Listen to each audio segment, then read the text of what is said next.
On a les tontines, on a les tontines, on a... Pourquoi ngay def tontine? Parce que da nga am benn objectif. On a les tontines parce que voilà, dëkk bi daan dool, il faut qu'on supporte les ménages. Donc, on a des tontines qui nous permettent, voilà. Donc, parce que pour le petit financement, de faire mettre. Evelyne, le secret de l'épargne. D'accord. C'est l'objectif, la motivation. Moi, pour tu épargnes, pourquoi?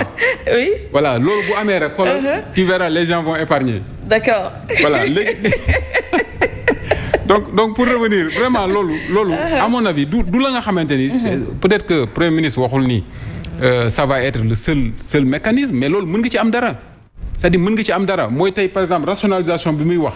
Néna par exemple dégg na mu ni xawma exonération ça va faire perdre par exemple entre 2012 et 2024 600 milliards. Ci ay kiwu douane ak affaire yoy non. 600 milliards, c'est-à-dire lolo dara la quoi. Avec 600 milliards en 2 ans ou bien en 3 ans, c'est-à-dire que le pays en fait à sa disposition des ressources supplémentaires. Donc là tout des rationalisations. Mais d'où ni in extenso en fait c'est la seule ressource. Mais maintenant lenn rek mën nañ ci d'accord mooy état moom partout dans le monde état boo gisee tubaab bi par exemple il ne badine pas avec les impôts. Même bu ñuy campagne électorale sax dañ naan mais comment tu vas taxer les plus riches pour redistribuer aux plus pauvres. C'est-à-dire le taux d'imposition moom mooy nekk pratiquement le débat de la campagne électorale. Exactement. Donc ça veut dire que ni da ngay gis sax ay hommes d'affaires yu mag di buñ leen buna xataale nationalité sax dañ koy bàyyi dañuy dem feneen sonnaluñu seen les acteurs les voilà les acteurs de cinéma et autres ils s'en vont. Mais terewul on ne badine pas avec l'impôt. Au Sénégal nous avons ce même système de taux d'imposition. Evelyne, plus tu as un salaire, plus les impôts sont forts. Ah oui. Les impôts, c'est-à-dire, on a augmenté ton salaire et ça a été le cri de cœur des enseignants. L'augmentation de salaire par la droite et on prend par la gauche. Moi, je pense que oui. Avoir une bonne phrase. Nan lañuy def ba ku ci nek fay as tout. Ça c'est pour les classes faibles. Hein? C'est très important. C'est pour amener la classe moyenne avec sénégalais lambda. Mais c'est très important. Mais mu baña 10 ci ñom. Voilà, il faut pas que Evelyne kessé di fay impôt. Mais nañu def ba Evelyne Faye, Mansour Faye, Bachir Faye. Et ça, il faut une culture. Il faut toute une culture, en fait. Il faut toute une culture, en fait. Il faut une sensibilisation. Oui, oui, Bachir. Sur l'impôt, on a souvent tendance... C'est vrai que, par exemple, quand tu vois la structure de notre économie, le dernier rapport sur l'exécution budgétaire nous dit que nous avons 181 000 fonctionnaires dans ce pays. Mais Evelyne, les 181 000 fonctionnaires, leur salaire, ça nous bouffe plus de 1 000 milliards. Donc, vous voyez, 180 000 fonctionnaires, nous consommons plus de 1 000 milliards du budget. Maintenant, après, quand tu prends les travailleurs du secteur privé de façon générale, on ne dépasse pas 500 000 travailleurs salariés. N'est-ce pas, M. Ndiaye? Maintenant, le reste, c'est des gens qui font du tabac comme man. Mais, informel. Mais, les gens pensent que l'informel ne paye pas d'impôts. L'informel paye la TVA. Et la TVA, c'est la première source de revenus internes dans ce pays. Les gens, ce n'est pas l'impôt sur le revenu, mais la TVA. Et la TVA, moi, là, dans les boutiques, c'est ça qui fait que ça, les produits, les denrées alimentaires, c'est un prix moins cher en fait. TVA, il y a une facture à la caisse, le TVA, voilà, ça renchérit le coût du produit en fait. Dans les pharmacies, tu fais la facture, tu vas à la TVA. Absolument. Dans une grande surface, tu vas à la TVA. Donc ça veut dire que les Sénégalais, ils sont en train de payer l'impôt indirect. Mom lañ tuddé bokk na ci catégorie ñu wax catégorie impôt indirect. Effectivement, Sénégalais ñu ko fay. Mais benen bi aussi dégg na premier ministre mu wax les appels entrants. Ouais. Voilà, attention, gis nga sur les appels entrants. C'est une longue histoire. Ablaye Wade mo fi ñëwoon mu gis ni c'est une niche de taxes parafiscales. Parce que Sénégalais dañuy woté lu beuri, il y a des millions d'appels qui viennent de l'extérieur. De l'extérieur. Et tout. Après, dans d'autres pays, on a taxé les appels entrants et tout. Ablaye Wade a voulu le faire. Mu juroon ciow lu beuri avec les syndicalistes de Sonatel. Absolument, absolument. On se rappelle cet épisode-là, oui. Mais maintenant, quand Macky Sall est arrivé, il a rapporté le décret. Mais il faut dire que la Sonatel n'a pas baissé les tarifs.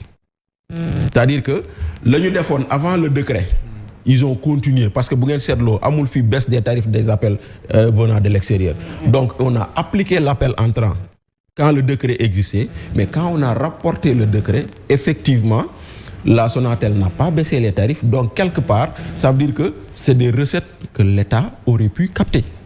Donc c'est vrai, parce qu'il avait été calculé qu'à peu près ça pouvait nous rapporter 50 à 60 milliards de francs par an. Donc sur 10 ans, effectivement, c'est 600 milliards que l'État aurait pu capter sur les appels entrants. Lolo, ça a toujours été le combat de Momar Ndao, il faut le rappeler. Ah oui. Il a toujours dit que oui, on a rapporté le décret sur les appels entrants, mais on n'a pas baissé les tarifs subséquemment au décret qui a été enlevé. L'applicabilité n'a pas suivi. Non. Du tout. Voilà, donc ça également, c'est quelque chose, c'est très important. Parce que aujourd'hui, nous avons mais il y a des niches qu'on identifie, comme les appels entrants, comme le foncier. Mais il y a des gens qui font aujourd'hui la taxe foncière dans ce pays. Il y a des gens qui donc, c'est vrai que donc ça, c'est des niches foncières. Comment trouver de l'argent pour financer notre développement?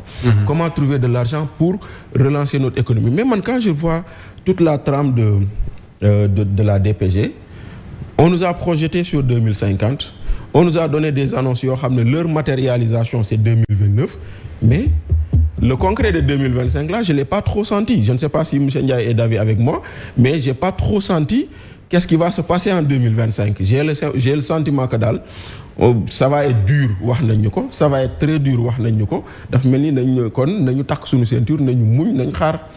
Bon, peut-être que j'ai tiqué un peu, je sais pas tout à l'heure, DPG, je crois que quand il a parlé de l'échéancier sur 10 ans. Oui. Je sais pas, j'ai tiqué un peu sama xel. Est-ce que voilà, on va aller sur moi je me suis juste vite projeté, pas sur un mandat de 5 ans, mais sur un mandat de 10 ans. Parce que quand il dit 2025, voilà, c'est-à-dire c'est le temps qu'il faut à un État pour réaliser vraiment les ambitions. J'ai un peu tiqué quand même. Hein. Une chose. Oui. Le développement, c'est pas du fast-food. Ça, c'est-à-dire que du temps que tu non, c'est pas possible. Le développement, il est planifié.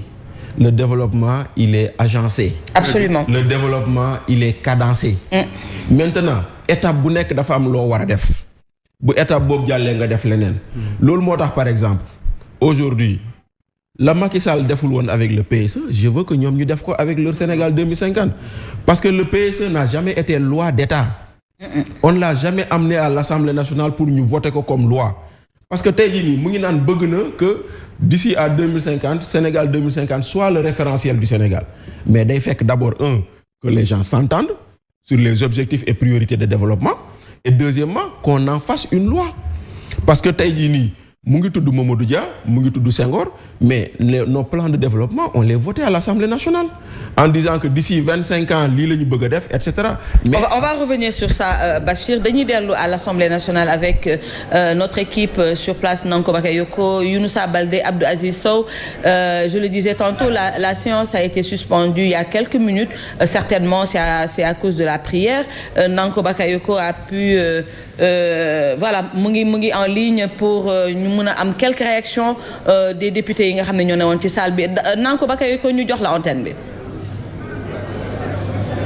Alors maa ngi lay fay bu baax a baax Evelyne Mondjouba ñu ngi ak benn député muy député Ousmane Diop nekk kon député Pastef bu département bu Kébémer gis ngeen ñu ki nga xam ne moom mooy premier ministre Ousmane Sonko exposé na li nga xamante ne bi moom mooy yoon bi mu bëgg a jaar lan nga jàpp ci li nga xamante ne bi moom la Ousmane Sonko wax réellement ci li di déclaration politique générale bi. waaw merci beaucoup monsieur comme ni nga ko waxee maa ngi tudd Ousmane Diop et j'ai été investi au niveau du département de Kébémer donc beaucoup Pastef di le remercier ci opportunité bi nga xamante ne si ni offrir nga ma ko pour mu mën a joxe sama impression par rapport au discours qui vient d'être fait par le premier ministre en l'occurrence monsieur Ousmane Sonko. Un discours qui ne nous a pas surpris parce que vu les travaux de commission qu'on a eu à faire précédemment mu nekk loo xamante ne si même ceux qui sont